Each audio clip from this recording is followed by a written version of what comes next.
Hi there, I'm Clifford Bates, and welcome once again to Reading Aristotle's Nicomachean Ethics. Today we're continuing Book 4 of the Ethics with the examination of the virtues, right?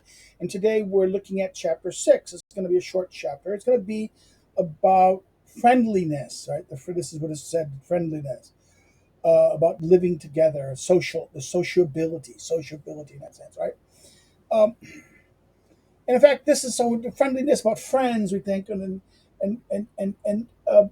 this leads us to recall what will happen in book 8 and 9 of the Ethics, where he has this huge two-book kind of mini digression of almost a separate book, could be a separate book on its own, about friendship, which seems so outside of the scope of virtue in this sense.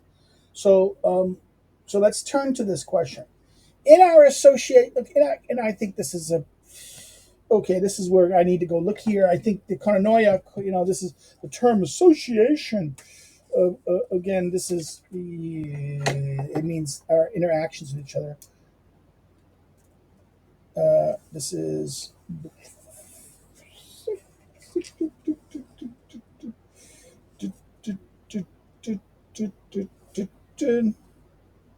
yeah, koinonia. Yeah, in our associations. Associations. This is a vile term. It's not. It's community. In our common life together. In our koinonia, living together. Right? This is why this is a very important concept in Aristotle, because this is where the Tocquevillian, you see associations. No, this is koinonia. This is the word which is community, becomes the basis of it. In our living together with one another, shared life, common in our shared life with one another, both in living together and sharing in speeches and actions in our community, our what is it in our community, or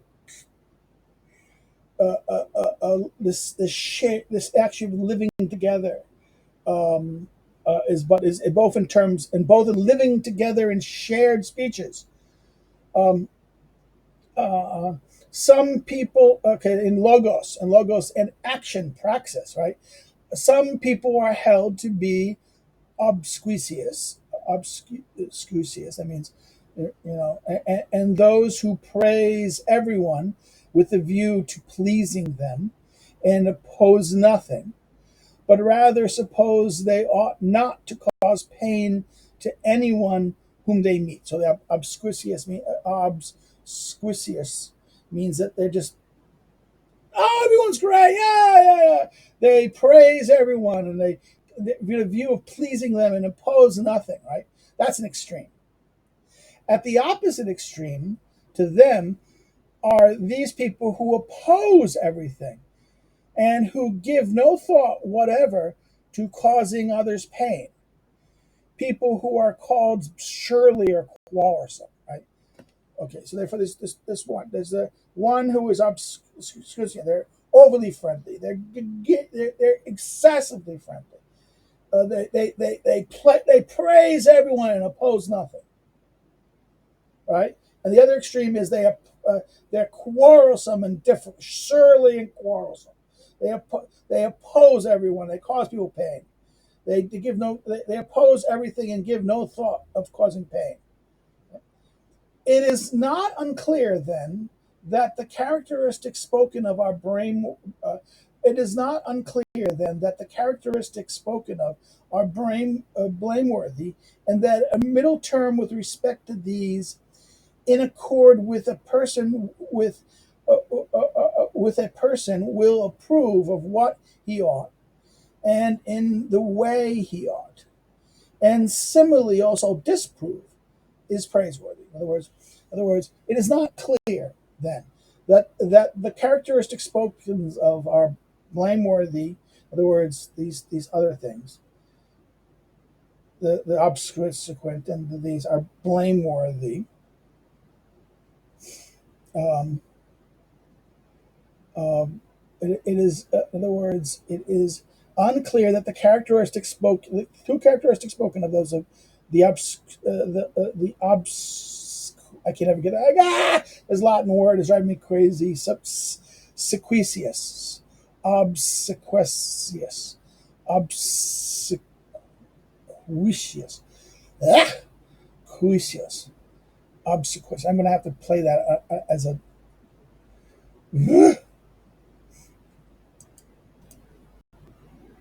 Obsequious. I had to go listen to Google to hear the word, and oh yeah, that makes sense. Obsequious. The obsequious. This is that the two character obsequious and the surly and quarrelsome, right? Whether these, as he says, whether these characteristics are blameworthy, and that the middle term, with respect to these, in accord with a person, with will approve, accord with a person will approve of what he ought, and in the way he ought, and similarly disapprove. Is this person really praiseworthy? This middle person place is praiseworthy. It's hard to say that these are blameworthy and that the middle term is something praiseworthy. But a specific name had not been given to this characteristic. So this middle term, this middle characteristic has no name. We have names for the extreme. But this, though it seems most like friendship or friendliness, right? It seems close to friendship. Okay. For someone who accords with the middle characteristic here is the sort of person we mean by an equitable friend. If his disposition goes together with feeling affection for the other. So, in other words, it's like a friend. It's like friendship. I wouldn't say friendliness. I would get rid of that like friendliness. I'd say it's an unnamed thing, but it resembles friendship. This middle term has no name. It comes close to, and it resembles friendship. It seems most like friendship. Right? That's the better thing. It seems most like friendship. It has no name, but now,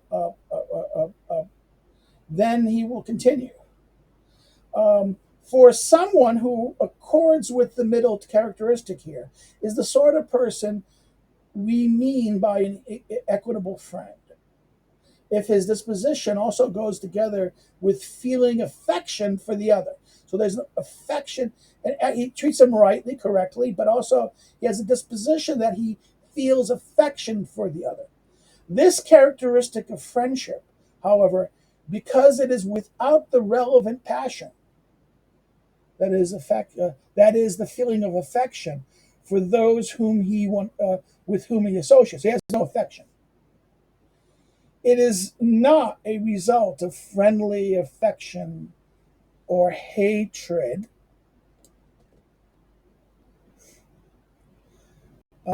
Hatred that the person in question approves of each matter as he ought, but as the result of being the sort of person he is. In other words, it's not that he's not being moved by affection or hate. He is not moved by affection or hate, friendly affection. Now, the feeling of affection, this is note 30, for the feeling of affection or friendly affection, Aristotle uses two terms, two different verbs, sturgen and philion. Respectively, the first, sturgen, the first connotes familiar affection, right? And the affection connected with friendship proper. So it's not the result. In other words, for the feeling of affection and friendly affection, he uses two terms. These two things. He's using two terms here. Aristotle uses forms of two verbs, sturgen and philion, right? And therefore this is this way, and therefore this is not about this natural feeling. It's not this feeling. It's not driven by this. Rather, it's their character. What is defined? It's not done by an affection or hatred based on a friendship. This affection of friend the a steriginophilian. The sterigen is the familiar affection, and a philion is friendship. Right? This is not driven by this affection or hatred. Rather, it's about disposition. So this is about a disposition, not it's not a something driven by an affection or hatred, but rather it's the disposition, it's the person's disposition that he's just going to be. He's not going to have affection. He's not going to have affection. He's just going to have this openness towards the other person, but it's not coming. It's not driven by the affection or connected to affection, right? So let's do this. For he will act for he will act similarly in the case of both those who he does not know and those he does know, of both those who are intimates and those who are not, except that he will do so, but he will also do what is suitable in each case. In other words, he's not do what is correct, suitable. In other words, in other words, he's going to treat the one who doesn't know. He's going to be as open. In other words, he will act similarly, in both in the case of what both those he does not know and those he does know, and of both of those who are intimates and those who are not intimate. So not only does he the question of knowing, who does he know and doesn't know, versus who he's intimate with and not intimate with, and that he will treat them what he except that he will do what is suitable in each case. He's going to treat them what he ought. He treat them as they ought to be treated. He will act similarly towards them. For it is not proper to give similar thought to one's intimates as to strangers. In other words, I can't really give similar thoughts to an intimate, to a stranger. I need to give some. He needs to do what is suitable to it, right? Nor in turn to be similarly concerned about causing each pain. In other words, I should care more about causing pain to my intimate than to a stranger in that sense. But I don't want to cause pain, or don't want to cause it. Don't want to give of thought to, similar concern for. I mean, I should give concern. I should be open concern, but not as the same amount. I should give more to my intimate. Someone I know, I should give someone. The intimates are really the more questionable. Everyone's intimate in that sense.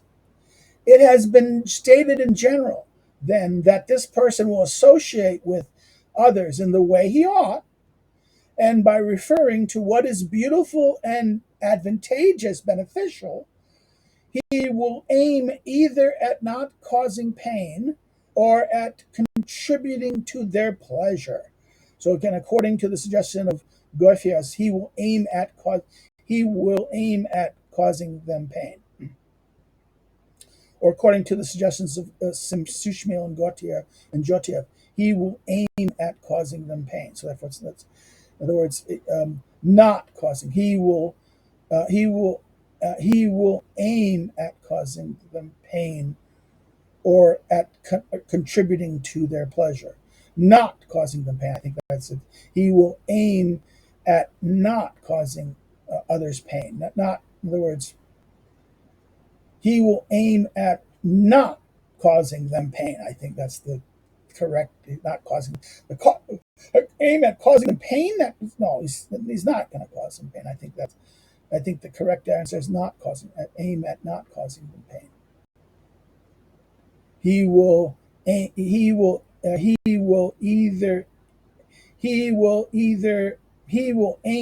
at not causing pain or to contributing to their pleasure. He will either at not causing them pain or at contributing to their pleasure. And a weird thing causing him that he will aim at causing them pain or contributing to their pleasure. That's weird. I think it is not causing pain as a better interpretation there in that sense. It's more logical in that sense. For he seems to be concerned with the pleasures and pains that arise in the course of our association. Whereas In other words, in our interactions, in our koinonia, in our koinonia together, right? In our commonality, in our common life together, in this common thing. It's going to be driving me crazy because he does this all the time. And this is they do the translations and they like associations, but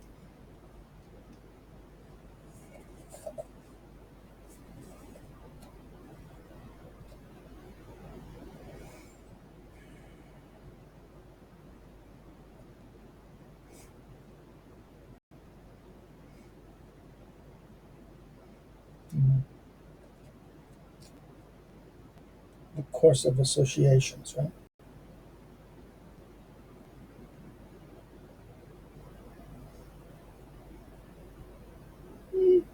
Polity, I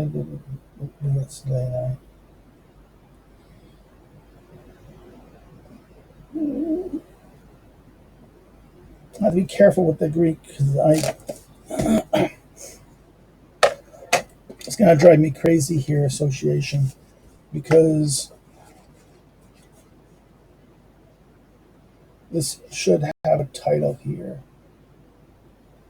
So he doesn't put Damn it, He doesn't put association as the thing. That's why I.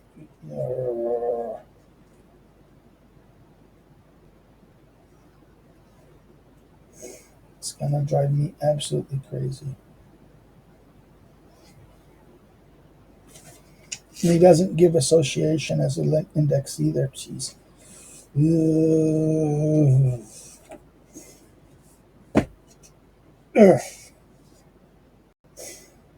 Um, okay. Let's continue here in that sense.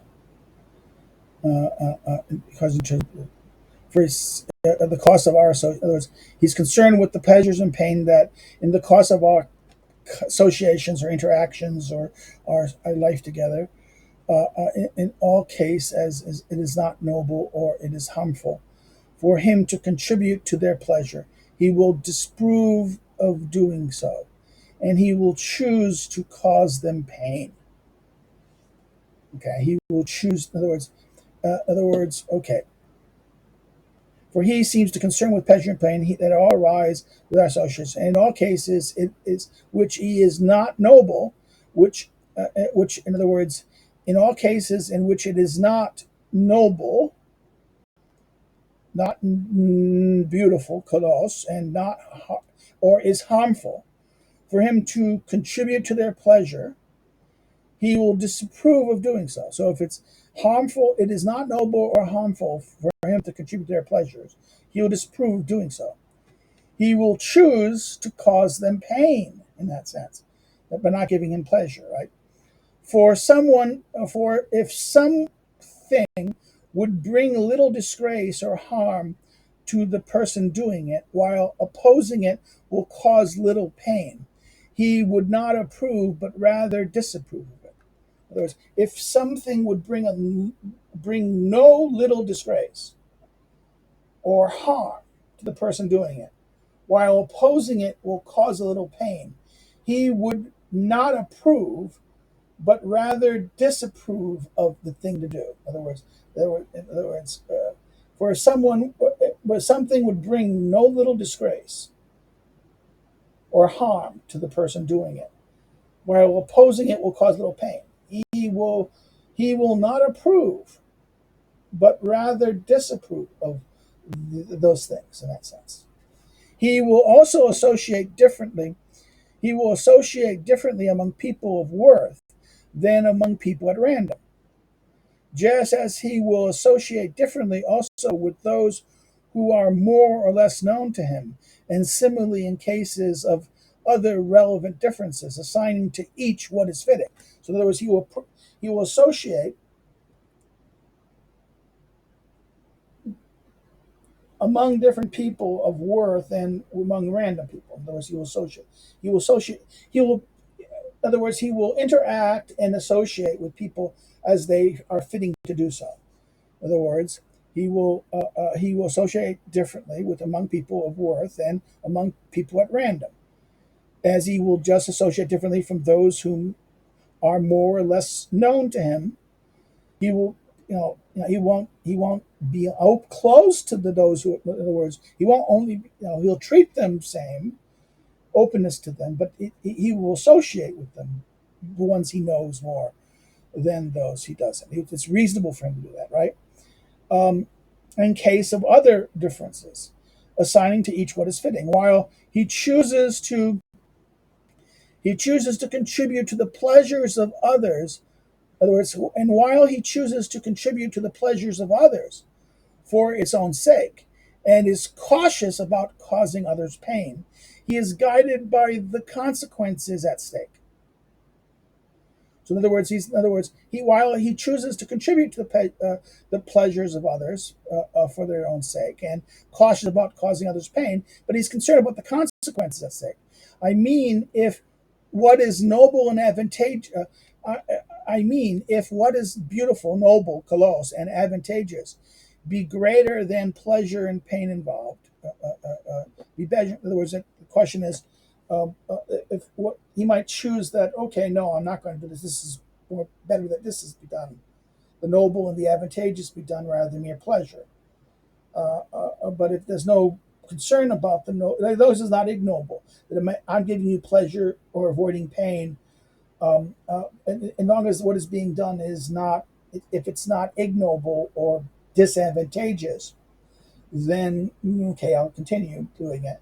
But if it is advantageous or a noble in that, I'm more willing to do it than not do it. Right? I say, and for the sake of great pleasure and for the sake of great pleasure in the future, he will cause a little pain now. So in other words, if there's going to be more pleasure in the future or more benefit in the future for a little pain now, that's okay. So more pleasure in the future, but cause a little pain now, then it's better in that sense. Right? This is beneficial. Such then is the person marked by the middle characteristics, but he does not have a name. So this is the definition of the characteristic of the middle person.